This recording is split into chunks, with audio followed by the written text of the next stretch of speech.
বিসমিল্লাহির রহমানির রহিম। আমরা আসছিলাম আমাদের এই ওসি স্যারের কাছে। আমাদের ওসি স্যারের সাথে কথা হয়েছে, উনি ভালো পরামর্শ দিয়েছেন আমাদেরকে। এই পরামর্শ অনুযায়ী আমরা আগাবো ইনশাল্লাহ। আর আপনারা আমাদের সাথে থাকবেন, এই আশা প্রত্যাশা। আর কি বলেছেন স্যার এটা না হয় সিক্রেট, তারপরে বলবো ইনশাল্লাহ। এই বলে আমি মোটামুটি ভালোই আশ্বস্ত হয়েছি। এই আমি সবাইকে বলতে চাই, আমরা যেহেতু প্রতারিত হয়েছি, আমাদের স্বপ্ন ভেঙে চুরমার হয়ে গেছে। আর কেউ বা যে বা যারা এই বিদেশের জন্য, এই সবারই কিন্তু বিদেশে যাওয়ার একটা স্বপ্ন থাকে।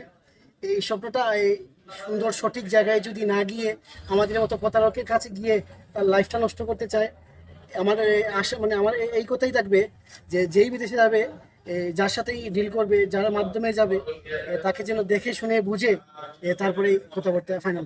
না তাৎক্ষণিক সমাধান না, স্যারের সাথে কথা বলে আসলে অত্যন্ত ভালো। আমাদের এই কোতোয়ালি থানার ওসি স্যার অত্যন্ত ভালো মানুষ। ওনার কথাবার্তা শুনে মনটা অনেকটা আনন্দ